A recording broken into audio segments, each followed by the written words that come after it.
The Spirit of Sweetwater by Hamlin GARLAND. Part 2, Chapter 1. Part 2. April Days.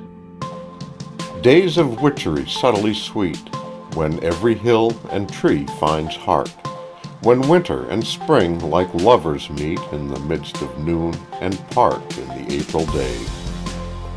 Nights when the wood frogs faintly peep, to reap, and then are still, and the woodpeckers' martial voices sweep like bugle blasts from hill to hill through the breathless haze. Days when the soil is warm with rain, and through the wood the shy wind steals, rich with the pine and the poplar smell, and the joyous soul like a dancer reels through the broadening days. From Prairie Songs. Chapter 1. This dream gave to Clement, in Elise's eyes, a glamour of mystery and power beyond the subtlety of words, and she met him in a spirit of awe and wonder, such as a child might feel to find one of its dream heroes actually beside the fireside in the full sunlight of the morning. The fear and agony and joy of the night's vision gave a singular charm to the reading. It startled her to find she still retained the capability of being moved by the sound of a man's voice. It seemed like a wave of returning life. Her heart quickened as she saw him enter the dining room and look around for her, and when his eyes fell upon her, a light filled his face which was akin to the morning. She did not attempt to analyze the emotion thus revealed, but she could not help seeing that he looked the embodiment of health and happiness. He wore a suit of light brown corduroy with laced miner's boots, and they became him very well. He smiled down at her as he drew near. "You are better this morning, I can see that." It was exactly as if he knew of her dream, and that the walk had been actual, and a flush of pink crept into her face. So faint it was, no one noticed it, while it seemed to her that her cheeks were scarlet. What magic was this which made her flush, she whom death had claimed as his own? Mr. Ross invited Clement to sit with him, as she hoped he would. Clement had indeed intended to force the invitation. "I'm going for a gallop this morning," he said in explanation of his dress. "I wish you could go too," he added, addressing Elise. Mr. Ross introduced him to the elderly woman. "Mr. Clement, let me present you to my sister, Miss Ross." Miss Ross was plump like her brother, and a handsome woman, but irritable like him. She complained also of the altitude and of the chill shadows. Neither father nor aunt formed a suitable companion for the sick girl. Clement was the antidote. His whole manner of treatment was of the hopeful, buoyant sort. He spoke of the magnificent weather, of the mountains, of the purity of the water. "After I get back from my ride, I wish you'd let me come and talk with you. Perhaps," he added, "you'll be able to walk a little way with me." He made the breakfast almost cheerful by his presence, and went away, saying, "I'll be back by 10 o'clock, and I shall expect to find you ready for a walk." Miss Ross was astonished both at his assurance and at Elise's singular interest and apparent acquiescence. "Well, that is a most extraordinary man. I wonder if that's the Western way." "I wish we were able to do as he says," the girl said quietly. The old people looked up in astonishment. "Aunt Sarah, I want you to help me dress. I'm going to try to walk a little." "Not with that man?" the aunt inquired in protest. "Yes, Aunt." Her voice was vibrant with fixed purpose. "But think how you would look leaning on his arm." "Auntie dear, I have gone long past that point. It doesn't matter how it looks. I cannot live merely to please the world. He has asked me, and if I can, I will go."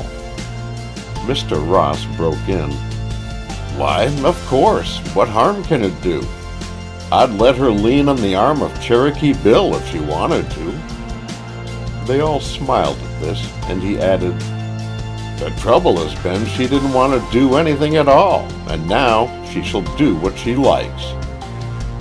It all seemed very coarse and common now, and she could not tell them the secret of the dream that had so impressed her, and of her growing faith that this strong man could help her back to health and life.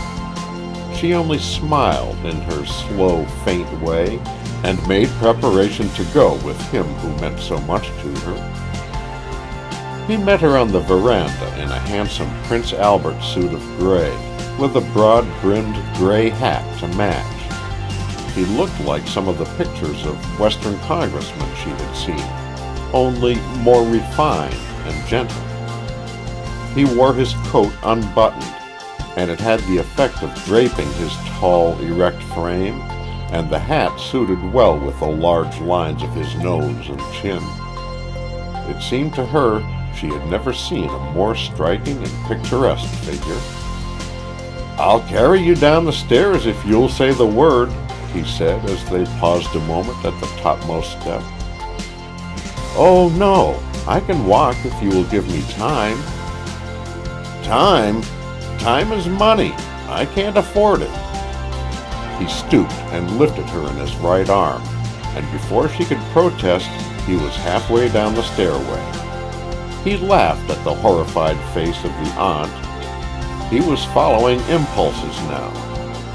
As they walked side by side slowly, she, not without considerable effort, up toward the spring, he said abruptly but tenderly, "You must think you're better. That's half the battle. See that stream? Someday I'm going to show you where it starts. Do you know, if you drink of that water up at its source, above timberline, it will cure you?" She saw his intent and said, "I'm afraid I'll be cured before I get to the spring." "I'm going to make it my aim in life to see you drink at that pool."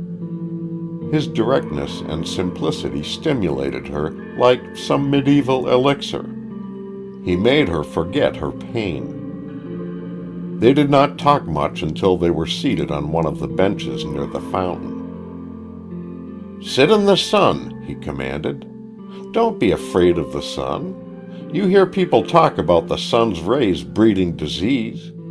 The sun never does that. It gives life. Beware of the shadow," he added, and she knew he meant her mental indifference. They had a long talk on the bench. He told her of his family, of himself.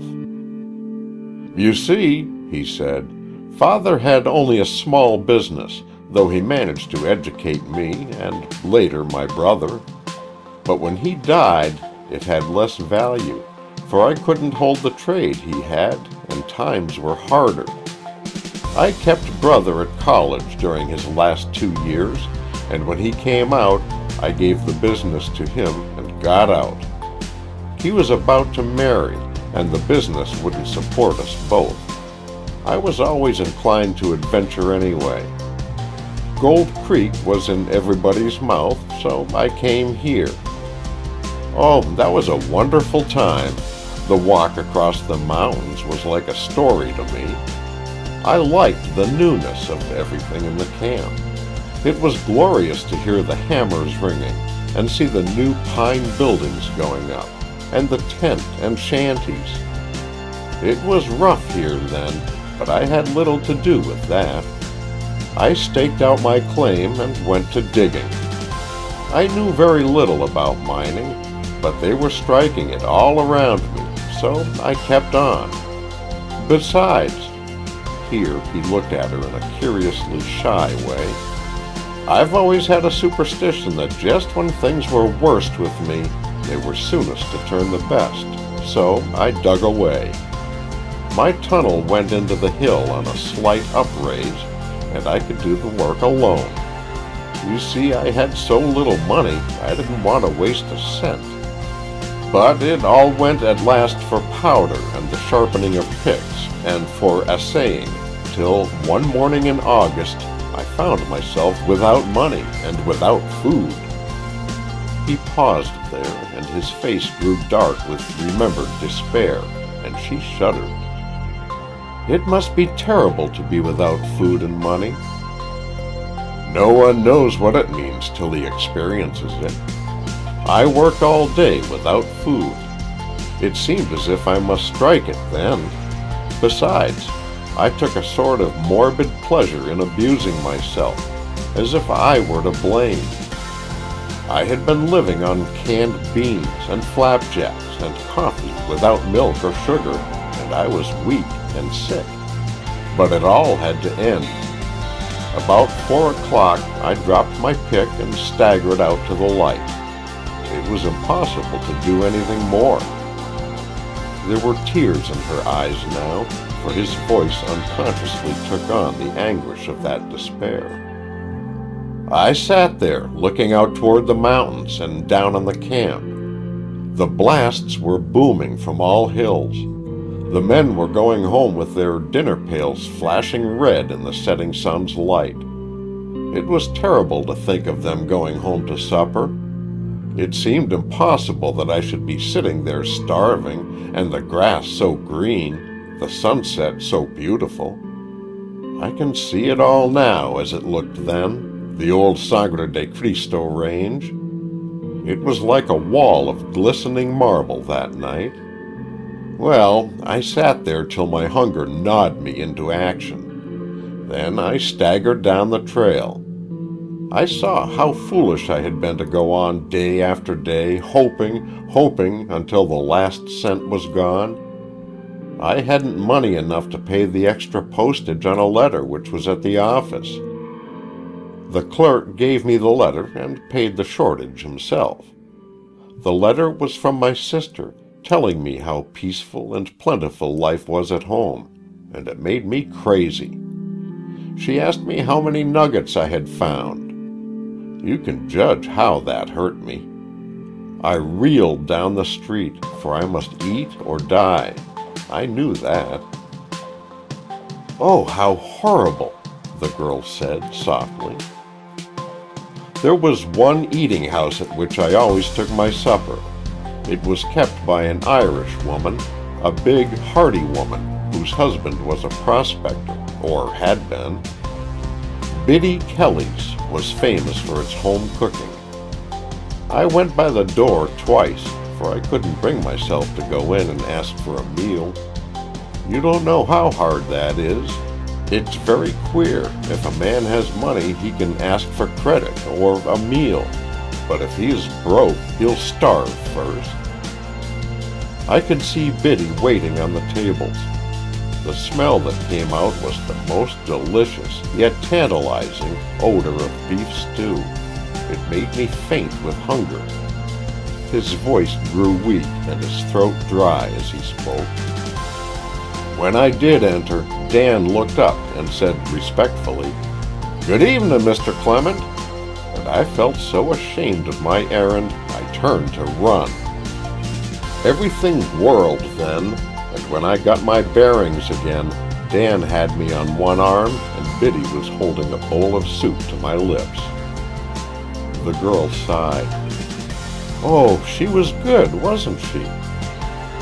"They fed me, for they could see I was starving, and I told them about the mine, and, well, some way I got them to grub-stake me that night." "What is that?" "That is, they agreed to furnish me food and money for tools and share in profits. Dan went to work with me, and do you know, it ended in ruining them both. We organized a company called the Biddy Mining Company. I was president, and Dan was vice president, and Biddy was treasurer. Biddy kept us going by her eating house, but eventually we wanted machinery, and we mortgaged the eating house, and the money went into that hole in the ground. But I knew we would succeed.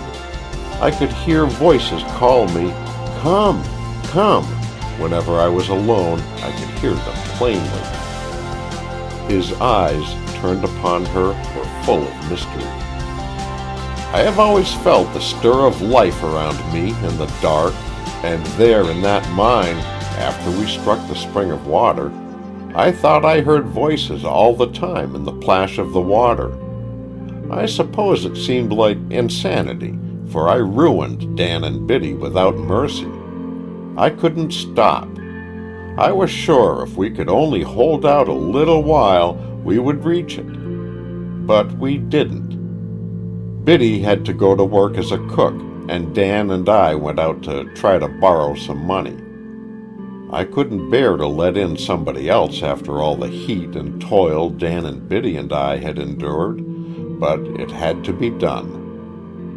We took in a fellow from Iowa by the name of Eldred and went to work again. One day, after our blast, I was the first to enter, and the moment that I saw the heap of rock, I knew we had opened the vein. My wildest dreams were realized. "And then your troubles ended," the girl said tenderly.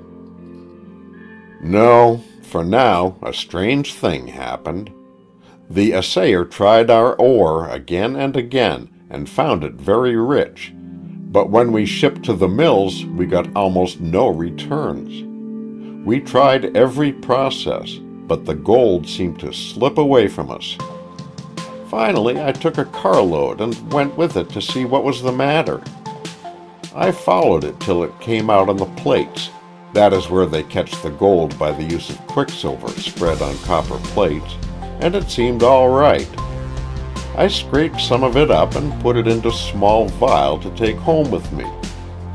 When I got home, the company assembled to hear my report, and when I took out the amalgam to show it to them, it had turned to a queer yellow-green liquid. I was astounded, but Dan and Biddy crossed themselves. "It's witch's gold," Biddy said. "Dan, have no more to do with it." And witch's gold it was. They gave up right there and went back to work in the camp.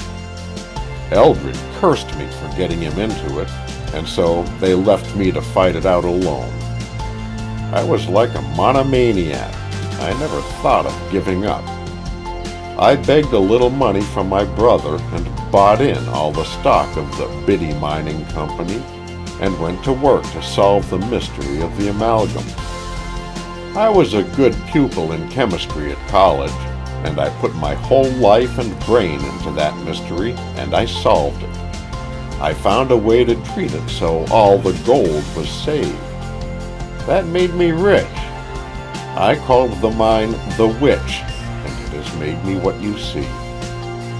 It's like a fairy tale.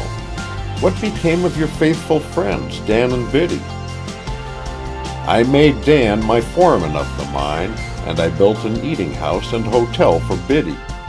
They are with me yet.